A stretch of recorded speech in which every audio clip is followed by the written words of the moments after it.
Okay, I want to welcome you to a presentation today called Sacred Capital, How Inner Wealth Shapes Outer Results. This session is designed to unlock mindset and breakthroughs for national leaders and startup founders alike. If you know you're built for more and your external results are not matching up with your internal potential, then this is your reset. So let's get into it. Sacred Capital, how inner wealth shapes your outer results. Before we go too deep, let's first set the tone with the type of mindset and mood we want to have for this session with a few key thoughts for remembrance. The first one is a scripture, Ephesians 6:12, which tells us and reminds us, for we wrestle not against flesh and blood, but against principalities, against powers, against the rulers of the darkness of this world, against spiritual wickedness in high places. Another key thought to help set the stage for us comes from Zora Neale Hurston. And it's, if you're silent about your pain, they'll kill you and say you enjoyed it. Just want to set the tone, bring our minds and our thought processes into what we'll share over the next few minutes together. The final key thought for remembrance is this: a people without the knowledge of their past history, origin, and culture is like a tree without roots. And that comes from Marcus Garvey. And that's one of our highlights for this particular session. It's about remembering. It's about knowing. It's not about denying. It's not about believing that something is greater than the other, but it's about making sure we honor that which actually has happened on earth and has value today. And as an opening revelation, I'll say this: you felt it, what we're talking about. That strange heaviness, the invisible pressure, that voice that questions your worth or your past or even your light. And you may have thought of it as just anxiety or just stress. But what if I told you that you've been under spiritual warfare your whole life? And not just you, your bloodline, your community, your identity, and your memory. Because when your soul forgets who it is, you become easier to control. So let's deconstruct a few things: paganism, prayer, and power. For starters, if you hear the word pagan or the word ritual, many of us, we immediately begin to think something is wrong, something is not right, don't go that way. But when you look at the word pagan, by definition, it's simply people that, especially early followers of ancient religions, and they were just viewed as people that didn't subscribe to the dogma of the newfound religions that were being brought to the new lands and to the continent of Africa. So that's by definition what a pagan is: something that is more related to ancient wisdom. So let's be real. Europe, they didn't just colonize the land. It colonized the language, and they labeled what they didn't understand as pagan. But rituals are not pagan, they're ancient technology. Prayer is not just a whisper. Prayer is an activation. Chanting, dancing, drumming, burning herbs. These are not primitive acts. These were frequencies meant to align your body, your mind, and your spirit. So here's the truth: you cannot demonize the drum and expect your heart to beat with the rhythm of God. So as we go forward and we think about the wisdom, the ancient wisdom that was suppressed or is in many places now forgotten, or it brings fear in your heart to even hear the word, griot. the sage, and then we also have the scripture. And so in the African spiritual lineage, the griot held memory, the sages held wisdom, the priest and priestess, they held energy, the people held the rhythm. Before the book was printed, the truth was spoken. In the beginning was the word, wrapped in metaphors, carried through sound, hidden in plain sight. So when Ephesians 6 says we battle not against flesh and blood, it's not abstract, something hard to understand. It's a warning that there are real forces that manipulate thought, emotion, and behavior. And so with that said, we call on the balance of Mayat.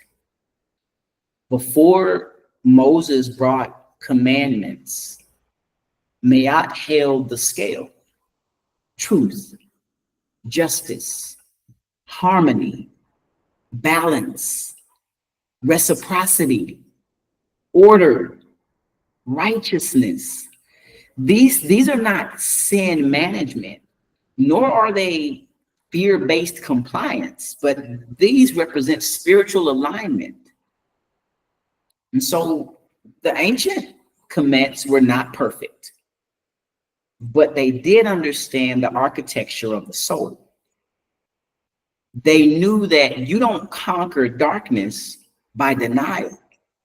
You conquer it with balance. So this becomes psychological, the psychology of spiritual warfare. And it's not about spooky shadows and holy oil alone. It's about mental conditioning, emotional residue. Psychological spiritual warfare is a cultural trauma. The war is in what you believe about yourself, what you accept as normal, and who you think has the right to define your truth. So your relationship even to power and to pain. And so most people are not under possession. People are under programming. But freedom comes when you unplug from the fear frequency and you tune back into the source, into the Most High. Okay, and so if we look at this from the realm of quantum reality, but there's also, of course, the spiritual dimension. Here's where physics meets faith. So in quantum mechanics, what you observe creates reality. In spiritual truth, what you believe activates manifestation.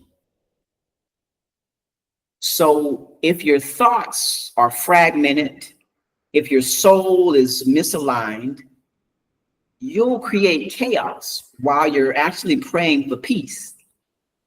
And that's why alignment, being in alignment, mayat, balance, that's why that matters even today. And that's why energy, the idea of the energy and vibes, that's not new age fluff. And it's actually scriptural. As a man thinketh in his heart, so he is. Proverbs 23:7. And also it's ancestral. Everything that exists is vibration. So let's keep going and let's look at some tools of alignment. For starters, prayer. Prayer can be described as your direct communion, your direct communication with the source, with the Most High, with God. That's what prayer is. But many forms of religion, prayer is misunderstood as some sort of obligation. So let's look at another tool, meditation. What meditation does, it realigns your inner voice. But many times it's misunderstood as something for the secular world in the Eastern world. Another tool is the way we honor our ancestors, those people that came before us. And that's really, it's the divine memory of knowing what actually has been. It's often misunderstood, though, as idolatry. Another tool is a ritual, and rituals can really be described as just a series of actions. Many of you have a morning ritual. You wake up, drink coffee, you brush your teeth, you shower. That's a ritual. It's how you balance your energy.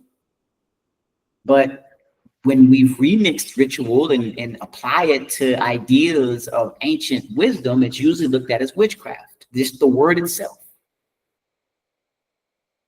Another tool we have that won't cost us anything is fasting. And fasting is literally a way to purify your mind, your body, and your soul.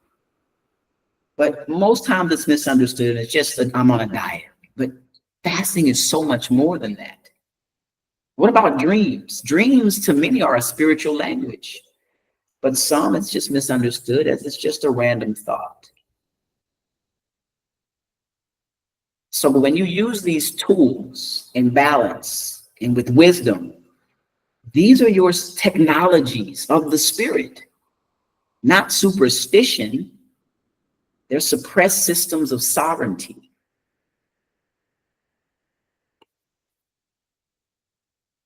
So again, in the beginning was the word, which we still have. So if you want to declare war or peace, because liberation is not a causation to revolt. Liberation for many is the power to walk away.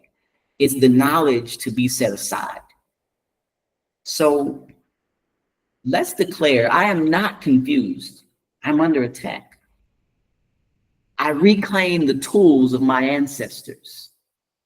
My prayers are powerful. My presence is divine. I do not fear the spirit realm. I walk in authority. No weapon formed against me shall prosper, and every tongue that rises against me in judgment, I silence. Isaiah 54:17. I walk with clarity, covered in truth, aligned in spirit. So let's take a few moments and let's reflect. Let's ask ourselves a few questions, because what matters is your truth. Don't take anything that I say without first looking into it, first researching it for your own. Study to show thyself approved.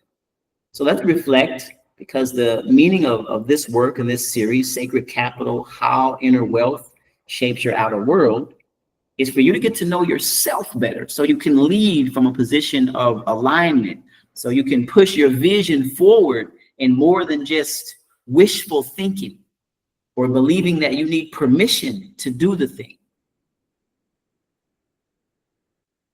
So ask yourself, what traditions did I inherit that disconnect me from my own power? What traditions have you inherited that disconnect you from your own power? And you can pause and think that through if you'd like. I'm going to move on to the next reflection thought for you. Where have I confused religion conformity with spiritual alignment? Where have you confused religious conformity with spiritual alignment? Again, take as much time as you need.